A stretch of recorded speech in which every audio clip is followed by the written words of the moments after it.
Hello students, welcome back to your accountancy class. This is Shivani Sharma and we are already doing admission of partnership chapter and capital adjustment के हम case 3 की बात करेंगे इस video के अंदर.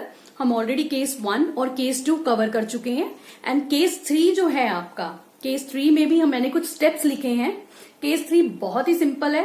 Case 3 अगर आपको याद हो कि जब मैंने इंट्रोडक्शन में पार्ट वाली वीडियो बनाई थी तो उसमें केस 3 के बारे में बोला था कि total capital of new form question के अंदर एडजस्टमेंट में गिवन होगी और वहां से हमें पता चलेगा कि कैपिटल एडजस्टमेंट जो है यहाँ पर केस 3 की बात हो रही है.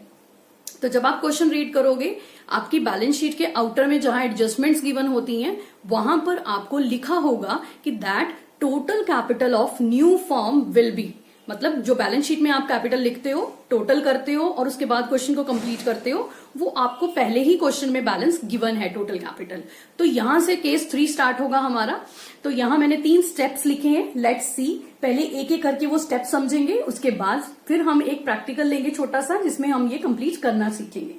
फर्स्ट स्टेप कह रहा है कि distribute the total capital in new ratio. आपको ऑलरेडी क्वेश्चन के अंदर कैपिटल गिवन होगी तो हमने सबसे पहले उसको न्यू रेशो में डिवाइड कर लेना है. आपका बैलेंस कैरी डाउन गिवन है क्वेश्चन के अंदर. सिंपल लैंग्वेज में अगर आपने समझना है तो you are already having a balance carry down.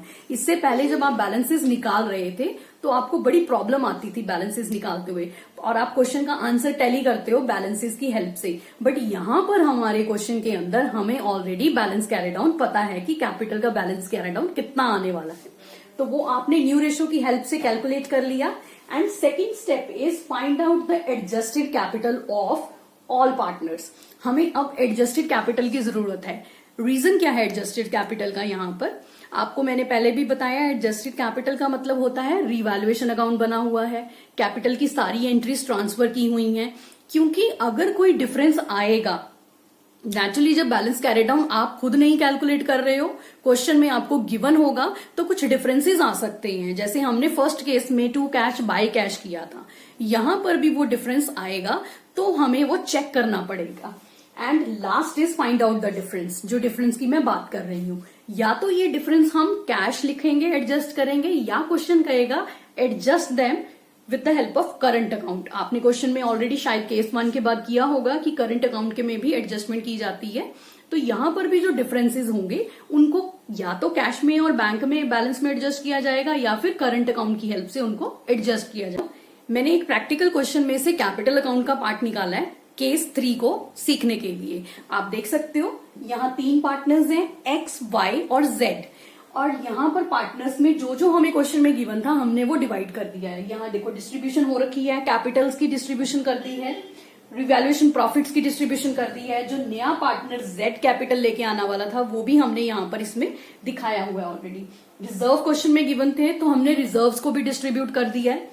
Advertisement suspense balance sheet में एसेट साइड पे गिवन था तो उसको भी यहाँ पर ट्रांसफर कर दिया है. तो एज पर केस 3 जो हमने स्टेप सीखे थे वो सारा पहला वाला पार्ट हमने फर्स्ट स्टेप का यहाँ पर कंप्लीट कर लिया है. तो फर्स्ट स्टेप के बाद अब क्वेश्चन के अंदर total capital of new form जो मैंने आपको बोला था एडजस्टमेंट में गिवन होगी, वो यहाँ 1,50,000 इस क्वेश्चन में गिवन है.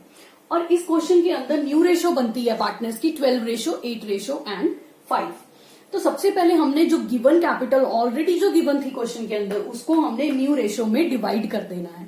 और यहां पर हमारे पास कुछ बैलेंसेस आ जाएंगे, दैट इज 72,000, 48,000 एंड 30,000. ये बैलेंसेस कहां पर लिखे जाएंगे? बैलेंस कैरी डाउन में. तो मैं ये बैलेंसेस लिखने वाली हूं. To balance carry down 72,000, 48,000 and the next is 30,000.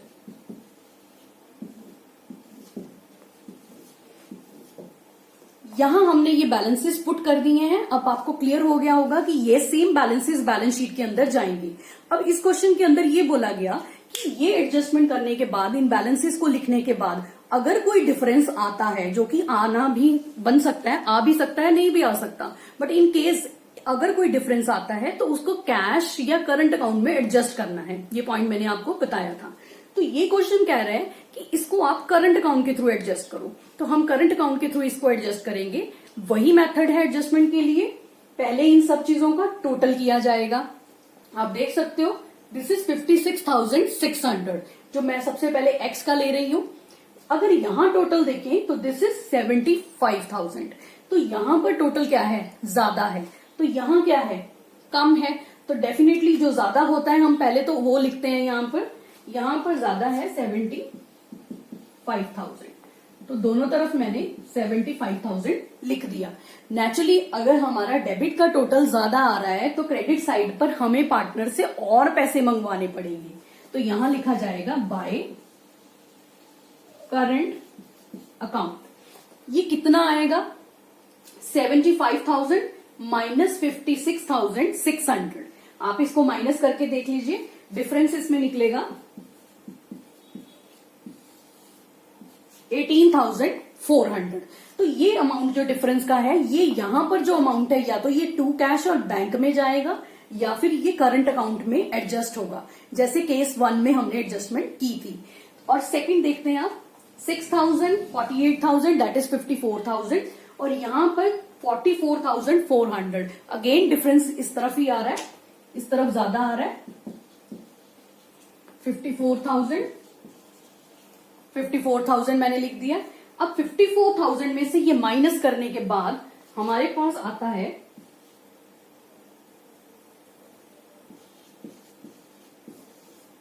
9600। आप इसको टोटल करके चेक कर लेना एक बार, ये 9600 आएगा। और पार्टनर जो Z है, दोनों तरफ इसका 30,000 है, तो दोनों तरफ हम सेम ही लिख देंगे, इसमें कोई चेंज नहीं है। तो आई होप ये पॉइंट यहां तक क्लियर हो गया होगा कि जहां पर भी डिफरेंस आएगा, चाहे वो डेबिट साइड आए चाहे वो क्रेडिट साइड आए, वो डिफरेंस हमारा टू करंट अकाउंट में ही जाएगा।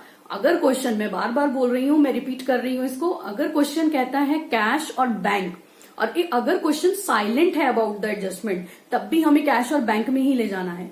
करंट अकाउंट में उसी वक्त लेकर जाओ जब आपका क्वेश्चन स्ट्रेट अवे कह रहा है कि जो बैलेंसेज हैं, जो डिफरेंसेज हैं, उसको करंट अकाउंट में ट्रांसफर करना है। अब सेकंड पॉइंट, एक लास्ट पॉइंट जो हमारे दिमाग में आता है कि सारा क्वेश्चन हो गया है, ये करंट अकाउंट के बैलेंसेस का कहीं और इफेक्ट पड़ेगा या नहीं, क्योंकि कैश और बैंक का तो आप प्लस माइनस करके उसका इफेक्ट एडजस्ट कर लेते हो। तो करंट अकाउंट के लिए मैं आपको एक सिंपल सा मेथड बताती हूँ, आपको बिल्कुल दिमाग लगाने की जरूरत नहीं पड़ेगी। ये जो क्रेडिट साइड पर करंट अकाउंट आता है, अगर आपके कैपिटल अकाउंट की क्रेडिट साइड पे, this is the credit side of your capital account, current account लिखा आता है, तो आपने उसको हमेशा बैलेंस शीट की एसेट साइड, बैलेंस शीट की एसेट साइड के ऊपर लिख देना है। लिखोगे कैसे, x current account 18,400, wise current account 9,600, और सपोज यही बैलेंस हमारा किस तरफ आया होता, यहां लिखा होता टू करंट अकाउंट, तो क्या करते, इसका उल्टा, लाइबिलिटी साइड, बैलेंस शीट की लाइबिलिटी साइड पे। तो अगर करंट अकाउंट बैलेंसेस आ रहे हैं, कैश अकाउंट बैलेंसेस आ रहे हैं, हमें पता चल चुका है कि कैश अकाउंट बैंक अकाउंट में प्लस माइनस हो जाएंगे और करंट अकाउंट बैलेंसेस हमारे एसेट और लाइबिलिटी साइड में लिखे जाएंगे, तो बैलेंस शीट में इसका इफेक्ट आएगा ही आएगा। और जो कैरी डाउन बैलेंसेस हैं वो डायरेक्टली हम कैपिटल अकाउंट में कैपिटल में लिखेंगे और कैपिटल के अंदर ऐड करने के बाद टोटल 1,50,000 ही आएगा, जो ऑलरेडी क्वेश्चन के अंदर न्यू फॉर्म का बैलेंस गिवन है। आई होप इस सारे टॉपिक में जितने भी पॉइंट्स थे हमने कवर कर लिए हैं, और कैपिटल एडजस्टमेंट में अब कोई पॉइंट नहीं है जो हमारा रह गया है, और ये पॉइंट बहुत ही सिंपल है। आप प्रैक्टिस कीजिए, जितने क्वेश्चंस प्रैक्टिस करेंगे उतना ज्यादा जल्दी इन कंसेप्ट्स को सीख सकते हैं। Thank you so much for watching this video. मैं हट जाती हूँ स्क्रीन से, आप इसको नोट कर लीजिएगा एंड उसके बाद क्वेश्चंस की प्रैक्टिस कीजिएगा। Thank you so much.